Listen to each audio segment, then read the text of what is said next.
आज हम बात करेंगे evolution of softwares in post production. वैसे तो फिल्म मेकिंग के स्टार्ट से ही बहुत सारे फिल्म मेकर्स और कंपनीज ने सॉफ्टवेयर्स के ऊपर, टेक्नोलॉजी के ऊपर काम करना शुरू कर दिया था। इवन के अगर हम बात करें अपने ही सब्जेक्ट की, नॉन लीनियर वीडियो एडिटिंग की, तो उसका भी जो सारा एवोल्यूशन बेसिकली सॉफ्टवेयर और हार्डवेयर के कम्बिनेशन से ही शुरू हुआ। थोड़ा सा अगर मैं पीछे जाऊं आपको, जब हम फिल्म स्प्लाइसिंग पे थे या फिर आप लीनियर एडिटिंग पे थे, तो उस वक्त कोई प्रॉपर कंप्यूटर इन्वॉल्व नहीं थे।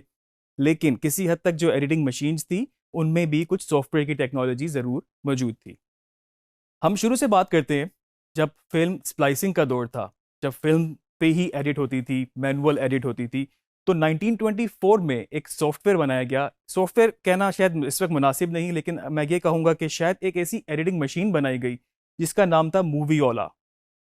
ये सबसे पहली एडिटिंग मशीन थी और इसमें फिल्म स्प्लाइसिंग की ही टेक्निक यूज होती थी। और जो फिल्म के ऊपर आपके पास जितनी भी विजुअल्स होते थे, उनको प्रीव्यू करने के लिए आपके पास बेहतर मशीन ऐसी आ गई थी कि आप उनको प्रीव्यू कर सकते थे और उनको काटने के साथ साथ ही स्प्लाइस कर सकते थे, आप उनको जोड़ सकते थे।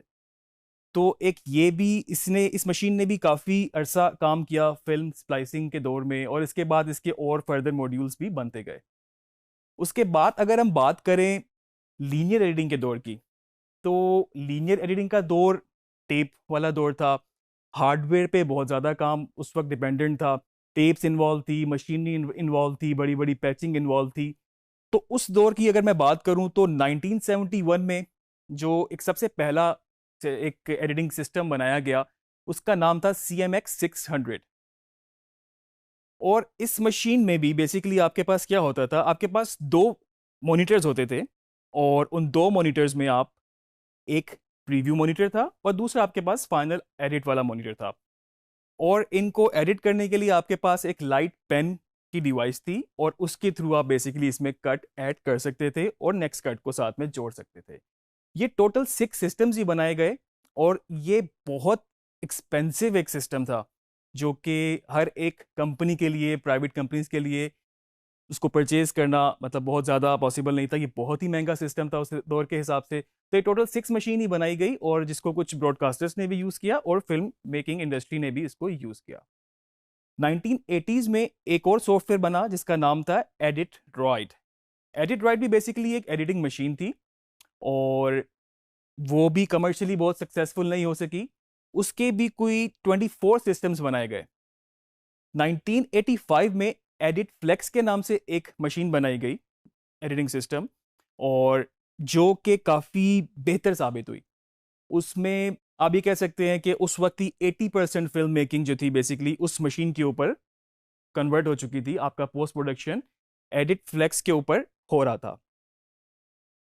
तो अर्ली 90s में आप इसको कह सकते हैं कि पूरा एक रेवोल्यूशन था वीडियो एडिटिंग में और पोस्ट प्रोडक्शन में। 1991 में इसको फॉर्मली नॉन लीनियर एडिटिंग का नाम दिया गया, इस टर्म को। और इसमें बेसिकली आपके पास कुछ सिस्टम इन्वॉल्व हो गया। सिस्टम से मुराद मेरा कंप्यूटर है।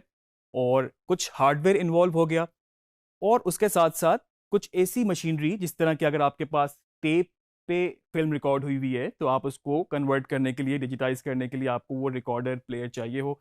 फिर आपको एक ऐसा हार्डवेयर चाहिए हो जिससे आप उसको पैच करके अपने सिस्टम के अंदर उसको डिजिटाइज कर सकते हो। EMC2 के नाम से एक सबसे पहला non linear video editing system बनाया गया 1989 में। इसको बनाने वाली कंपनी थी एडिटिंग मशीन कॉरपोरेशन। और इसके बाद मजीद सिस्टम बनते चले गए। एविड, जो कि अभी भी बहुत बड़ा नाम है, उसने अपना सबसे पहला सिस्टम एविड 1 के नाम से बनाया। और एविड अभी भी खासतौर पे पोस्ट प्रोडक्शन के सोल्यूशन और ब्रॉडकास्ट के सोल्यूशन देने में अभी भी बहुत आगे है। एविड ने कुछ लिनक्स बेस्ड और साथ में मैकिनटॉश को भी यूज करते हुए अपने सॉफ्टवेयर डेवलप करना शुरू किए। उसके बाद बहुत सारी और प्राइवेट कंपनियां भी मैदान में आई, सॉफ्टवेयर बनाने लगी, कुछ कंप्यूटर पूरे सोल्यूशन बनाने लगे, मैक के बनने लगे, PC के बनने लगे। मैं अगर आपको कोई मोटे मोटे नाम भी इस वक्त ले दूं, तो इस वक्त सॉफ्टवेयर जो सबसे ज़्यादा, बहुत ज़्यादा उस वक्त मार्केट में इन है, उनमें आपके पास मैक का आई मूवी है।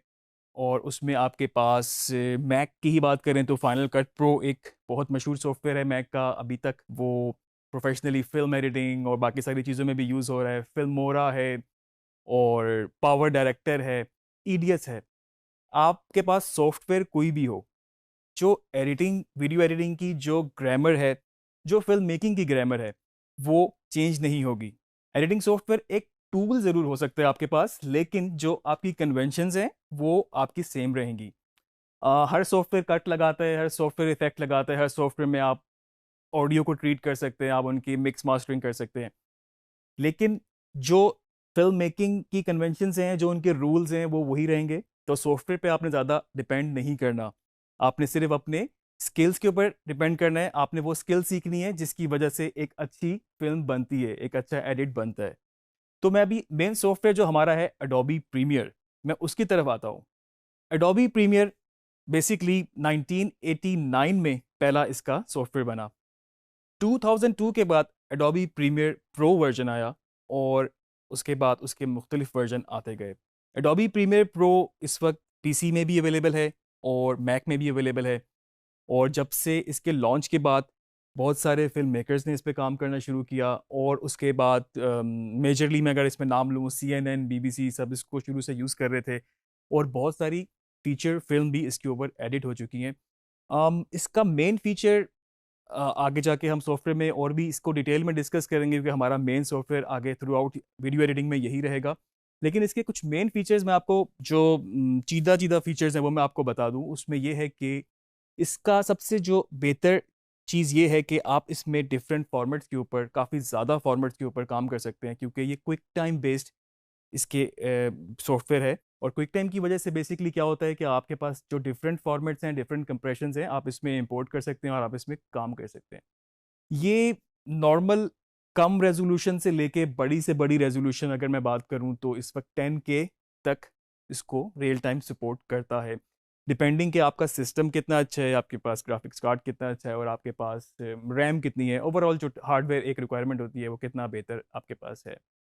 फिल्म में, ब्रॉडकास्ट में, डिजिटल मीडियम्स में, आजकल जितने भी आप सोशल मीडिया प्लेटफॉर्म्स देख रहे हैं, तो उसमें ये इस वक्त मेजर सॉफ्टवेयर के तौर पे यूज़ हो रहा है। और सेकेंडली सबसे बड़ी बात, जो आपकी फ्रीलांस मार्केट है उसका भी ये एक बहुत इंपॉर्टेंट सॉफ्टवेयर है।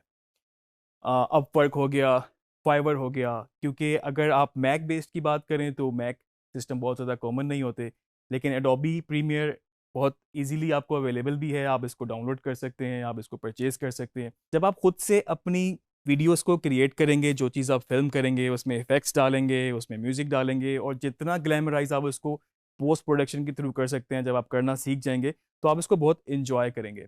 तो मेरा ख्याल से नेक्स्ट मॉड्यूल में हम इसका इंस्टॉलेशन की तरफ जाते हैं, और कुछ टेक्निकल रिक्वायरमेंट्स क्या होती हैं सिस्टम की, उस पर भी हम नेक्स्ट मॉड्यूल में बात करेंगे।